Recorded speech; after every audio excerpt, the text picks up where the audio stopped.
അപ്പൊ ദാ നിങ്ങളുടെ ആഗ്രഹം പോലെ തന്നെ ചോദ്യങ്ങൾ ചോദിക്കാൻ ചേച്ചി റെഡി ആയിട്ട് ഇരിക്കുകയാണ്. ആദ്യം ആരാണ് ചോദിക്കാൻ പോകുന്നത്? ഷീന ചേച്ചി. ഓക്കെ ചേച്ചി നമസ്കാരം.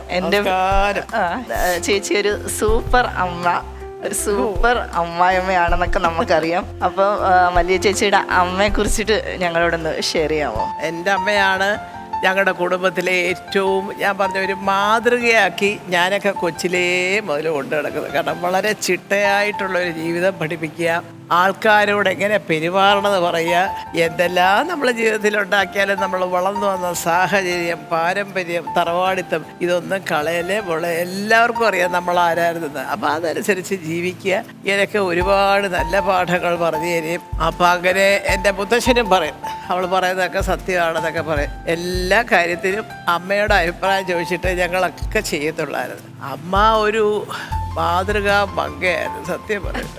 അമ്മ എന്ന് പറയുന്നത് ഒരു വലിയ പാഠമായിരുന്നു ഞങ്ങൾക്കൊക്കെ. ഞാൻ ഇന്നും എൻ്റെ മക്കൾക്ക് പറഞ്ഞു കൊടുക്കാറുണ്ട്, അമ്മമ്മയൊക്കെ കണ്ടു പഠിക്കണം. കാരണം അവരൊക്കെ പറഞ്ഞു തരുന്ന കാര്യങ്ങൾക്ക് ഒരുപാട് വിലയുണ്ട്. പോലെ മനുഷ്യൻ്റെ മുമ്പിൽ മോളെ എത്ര കാശുണ്ടാക്കിയാലും നമുക്കൊരു വിലയുണ്ട് അല്ലേ? അത് നമ്മളായിട്ട് കളയരുത്. അത് കളയാതിരിക്കണമെങ്കിൽ നമ്മുടെ പെരുമാറ്റം, നമ്മുടെ വാക്ക്, നമ്മുടെ പ്രവൃത്തി, ഇതെല്ലാം പ്രധാന സംഭവങ്ങളാണ്. ഏതായാലും അങ്ങനെ നോക്കുമ്പോൾ എൻ്റെ അമ്മയെ ഞാനൊരു ദേവിയെ പോലെ കാണുന്ന ഒരാളാണ്. തങ്കമ്മ എന്നായിരുന്നു പേര്. എനിക്ക് തോന്നുന്നു ഞങ്ങളൊക്കെ എന്ന് വെച്ച് കഴിഞ്ഞാൽ ജീവിതത്തിൽ ചെറിയൊരു പ്രതിസന്ധി വരുമ്പോഴത്തേക്ക് ഒരു സൈഡിൽ കിടന്ന് കരഞ്ഞുകൊണ്ടിരിക്കുന്ന ഇപ്പോഴത്തെ ഒരു ജനറേഷനിലെ അമ്മമാരെ എനിക്ക് തോന്നുന്നു കൂടുതലും അങ്ങനെയുണ്ടെന്ന് തോന്നുന്നു. പക്ഷെ നമ്മളൊക്കെ അമ്മയെ പറ്റി കേട്ടത് സുകുമാരൻ സാറിൻ്റെ ഒരു നല്ലൊരു എന്താ പറയുക നല്ലൊരു സമയത്താണ് സാറിനെ നഷ്ടപ്പെടുന്നതും ആ ഒരു നല്ലൊരു ടൈമിൽ മാമിനുണ്ടായ ആ ഒരു നഷ്ടം, അതിൽ നിന്ന് ആ കുട്ടികളെ, ആ രണ്ട് മക്കളെ നമ്മൾ ഇന്നത്തെ കണ്ണ് ഇപ്പോൾ പറയുന്ന പോലെ എല്ലാവരും പറയുന്ന പൃഥ്വിരാജ്, ഇന്ദ്രജിത്ത് എന്നൊക്കെ പറയുന്ന അദ്ദേഹം അവരെന്നൊക്കെ പറയണത് മാമിൻ്റെ ആ ഒരു ഉയർത്തിയെ കൊണ്ടുവന്നതാണ്. എങ്ങനെയാണ് ആ ഒരു തളർച്ചയിൽ നിന്ന് ഇന്നത്തെ അവരേക്ക് മാറ്റിയത്? കാരണം നമുക്കതൊരു തീർച്ചയായിട്ടും മോളെ ഇതെന്താ അറിയോ, എല്ലാ അമ്മമാരും തളരും. അച്ഛനെന്ന് പറയുന്ന ഒരു വലിയ വടവൃക്ഷത്തിന്റെ തണലും ഒക്കെ പോകുമ്പോൾ നമ്മൾ ആകെ മൊത്തം തളർന്നു പോകും. ഇന്നിപ്പോൾ ഞാൻ ദൈവത്തിനോട് നന്ദി പറയുന്നത്, സുഖമായിട്ടില്ലാഞ്ഞിട്ടും എനിക്ക് ആ വിഷമങ്ങളെല്ലാം മനസ്സിൽ താണ്ടിക്കൊണ്ട് ഇവരെ ഇത്രത്തോളം കൊണ്ടുവരാൻ പറ്റി. അപ്പം എനിക്കതൊക്കെ ഒരു ഉത്സാഹമാണ്, മക്കൾ നന്നായിട്ട് വരണം എന്നുള്ളത്. ഏതായാലും സുഖമായിട്ടെൻ്റെ ഉപദേശവും എൻ്റെ കഷ്ടപ്പാടും ഭഗവാനോടുള്ള പ്രാർത്ഥനയും, ഇത് മൂന്നുമായിരുന്നു എൻ്റെ 3 ആയുധങ്ങൾ. ഇപ്പം നമ്മൾ പൃഥ്വിരാജിനെ കുറിച്ച് പറഞ്ഞു, ഇന്ദ്രജിത്തിനെ കുറിച്ച് പറഞ്ഞു, എല്ലാവരെയും പറഞ്ഞു. അമ്മയുടെ അഭിപ്രായത്തിൽ അമ്മക്ക് കിട്ടിയ മരുമക്കള്, അമ്മയ്ക്ക് ഇഷ്ടപ്പെട്ട അവരുടെ ക്യാരക്ടർ എല്ലാം മരുമക്കളെ അടിയുണ്ടാക്കി അടങ്ങുന്നു. രാജു ഒരു പ്രത്യേക ടൈപ്പാണ്. അവന് സുപ്രിയയെ പോലെ ഒരാളില്ലെങ്കിൽ ഒന്നും നടക്കത്തില്ല. പ്രൊഡക്ഷനിൽ നടക്കുന്നത് കംപ്ലീറ്റ് സുപ്രിയയാണ് നോക്കുന്നത്. പ്രൊഡക്ഷൻ്റെ കാര്യം, ഷൂട്ടിങ്ങിൻ്റെ കാര്യം, അതെല്ലാം അതെ. ഇന്ദ്രനും അതെ.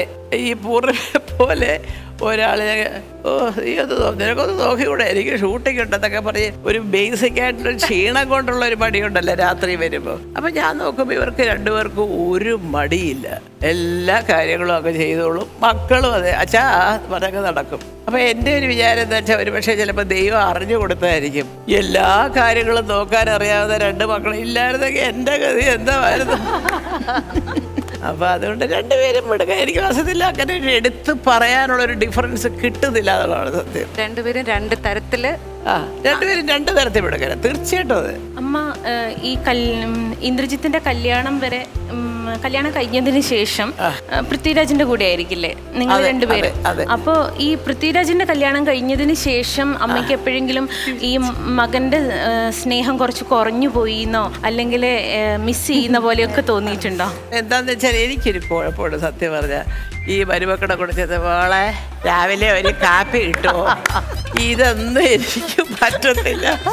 ഞാൻ എൻ്റെതായ വഴിക്ക് എൻ്റെ ജോലിക്കാരുണ്ട്, ഒരു കാപ്പി എടുക്ക് എന്ന് പറയും, അത് പോവും. അപ്പം ഞാൻ എപ്പോഴും പറയും, എന്തിനാണ് ആ പിള്ളേർ രാത്രി 2 മണിക്ക് കിടക്കുന്നവരെ ഉപദ്രവിക്കുന്നത്? അപ്പോൾ തൊട്ടടുത്താണ് വീട്. രാജു തമ്മിൽ ഞാൻ ഓണത്തിനൊക്കെ 5 മിനിറ്റ് കൊണ്ട് വന്നു. അപ്പോൾ ഞാൻ പറഞ്ഞു, അത് കാരണം ഞാൻ അങ്ങനെ കൂടെ കയറി താമസിച്ച് വരരുത്, എനിക്ക് സത്യം പറയാം. അല്ലെങ്കിൽ ഇപ്പം സുഖമായിട്ടില്ല മോനെ ഞാനിവിടെ എന്ന് പറഞ്ഞാൽ അവൻ പൊന്നു അല്ല തന്നെ ചോദിക്കും, എന്തിനാ ഈ അവിടെ ഇവിടെയൊക്കെ തിരുവനന്തപുരത്തെ വീട്ടിലൊക്കെ പോയി കിടക്കുന്നത്? ഞാൻ പറയടാ, തിരുവനന്തപുരത്ത് പറക്കില്ലേ, അപ്പൊ അത് ചെയ്യണ്ടേ? അതുപോലെ തന്നെയാണ് ഇവിടെ. ആവശ്യമുള്ളപ്പോ അമ്മ ഓടി വരും. പിന്നെന്തോ വേണം? ഇപ്പൊ ഇവർ രണ്ടുപേരും സ്വന്തമായിട്ടല്ലേ അവരുടെ ഭാര്യമാരെ സെലക്ട് ചെയ്തത്. അമ്മ ഒരു ഹരിപ്പാട്ടിലുള്ള നാടൻ അമ്മയാണ്, പറയുന്നത് കേൾക്കുമ്പോൾ മനസ്സിലാവും. തീർച്ചയായിട്ടും. ഇപ്പൊ ഒരു സാധാരണ ഒരു നാടൻ അമ്മമാരൊക്കെ വിചാരിക്കും എനിക്ക് എൻ്റെ മക്കളെ കല്യാണം ഞാനായിട്ട് പോയി പെണ്ണ് കണ്ട് നടത്തി കൊടുക്കണം, അങ്ങനെയൊക്കെയുള്ള ചെറിയ ആഗ്രഹങ്ങൾ ഉണ്ടായിരുന്നോ അമ്മയ്ക്ക്? ഇല്ല മോളെ, ഞാനേ അങ്ങനല്ല കെട്ടിയത്. പിന്നിപ്പോ പറയാൻ പറ്റുമോ? പിന്നിപ്പോ പറയാൻ പറ്റുമോ?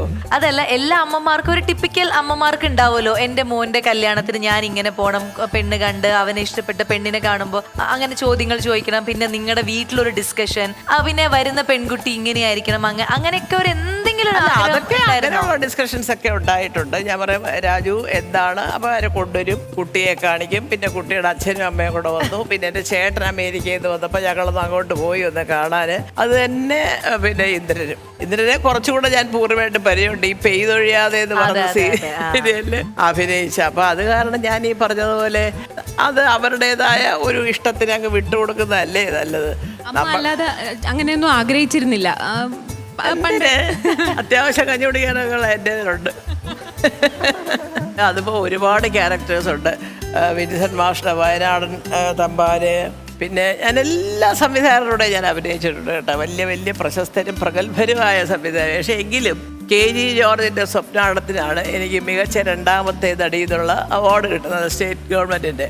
അത് കഴിഞ്ഞിട്ട് എൻ്റെ ഇൻട്രഡക്ഷൻ തന്നെ അരവിന്ദൻ സാറാണ് കൊണ്ടുവരുന്നത് ഉത്തരായനത്തിൽ. അപ്പോൾ എന്നെ സംബന്ധിച്ച് അതൊക്കെ ഒരു വലിയ ഭാഗ്യമല്ലേ, വലിയ സന്തോഷമായിരുന്നു എനിക്ക്. അപ്പോൾ എല്ലാവരും പറയും വലിയ ചേച്ചി മലയാള ഭാഷ നന്നായിട്ട് കൈകാര്യം ചെയ്യും, ചേച്ചിക്ക് ഇങ്ങനെ അതൊക്കെ വ്യാസം അങ്ങനത്തെ ഒന്നുമില്ല. അതാണ് ഏറ്റവും വലിയത്. ആ സത്യമാണ് കേട്ടോ. കാരണം ഇപ്പം ഞാൻ ചിലപ്പോൾ ഇങ്ങനെ കളിയാക്കും കൊച്ചു പിള്ളേർ, എനിക്ക് അറിയാതെ പിള്ളേരെ മാത്രമാണ്. എന്തോ മോളെ ഇന്നലെ TV പറഞ്ഞത്, ആ ചേട്ടൻ നോക്കും ചേട്ടാ പറ്റിങ്ങനെ എന്താ വെച്ചാൽ പ്രോബ്ലം അങ്ങനെ ചെയ്യുന്നുണ്ട്. ഞാനിത് it's A call from Delhi, വല്ല മനസ്സിലായോ? അപ്പൊ കേൾക്കുന്നവർക്ക് മനസ്സിലാവണ്ടേ ഇതെന്തോ പറയുന്നത്. അപ്പൊ അങ്ങനെയൊക്കെ പറയുമ്പോൾ ഇവര് ചിരിക്കും. ഇവിടെ മലയാള ഭാഷയെ ഉദ്ധരിക്കാൻ നടന്ന ഒരുപാട് മാധ്യമങ്ങളാണ് ഇവിടെ മലയാളത്തിന്റെ ABCD അറിയാൻ വയ്യാത്തവർക്ക് മികച്ച നടി കൊടുത്തത്. ഒന്ന് ആലോചിച്ച് നോക്കണേ. അവരോ അവർക്കവിടെ മലയാളം അറിയാം, അവര് ഡബ് ചെയ്യല്ലേ. വല്ല ഭാഗ്യലക്ഷ്മിയോ ശ്രീദേവിയോ ഞാൻ ഡബ് ചെയ്തിട്ടുണ്ട്. അല്ലാതെ ഇപ്പൊ അങ്ങനെ ആക്കിയോ എന്ന് ഞാൻ ചോദിച്ച വർഷത്തിന്റെ അടുത്ത വർഷം മലയാളം സ്വയം സംസാരിക്കുന്നവരെ ആക്കി. അവാർഡ് അല്ല, അത് സത്യമാണ് മോളെ. കാരണം മലയാളത്തിന്റെ ഒരു അവാർഡ് വാങ്ങിക്കണമെങ്കിൽ മലയാളം അറിയാൻ വയ്യാത്ത ഓക്കെ നോ പ്രോബ്ലം, അത് ശരിയല്ല. ആന്റീന്റെ ഈ വെള്ളപ്പൊക്ക സമയത്തുള്ള ആ ഒരു ഇത് കണ്ടിട്ട് കുറെ ട്രോളന്മാർ ട്രോള് ചെയ്തില്ലേ, ആന്റീനെ അത് എങ്ങനെയാ കൈകാര്യം ചെയ്തത്? മഴയത്ത് അയ്യോ എന്തൊരു രസമായിരുന്നു. സത്യം പറയാനുണ്ടല്ലോ, ഞങ്ങളുടെ വീട്ടിലൊന്നും അല്ല വെള്ളം കയറിയത്. ഈ 5 ഡാം തുറന്നപ്പോ എല്ലാ റോഡിൽ നിന്നും വെള്ളം വന്നു.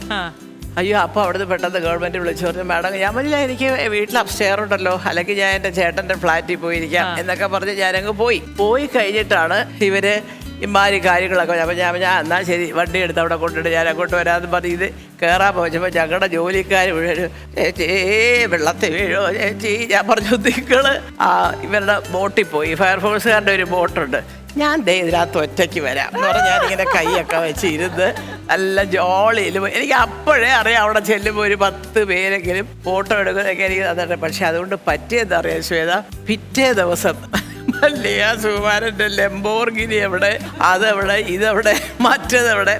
അപ്പം ഞാൻ പറഞ്ഞു എൻ്റെ പൊന്നു സുഹൃത്തുക്കളെ ഉടനെ അവിടുന്ന് വരുന്നു, കളക്ടർ വളരെ കൂടെ വരുന്നു, റോഡ് ശരിയാക്കുന്നു. അയ്യോ ഭഗവാനെ, അക്കാര്യത്തൊക്കെ എനിക്ക് CM വലിയ നന്ദിയുണ്ട് കേട്ടോ. ഇതാ അന്നക്കാലം 18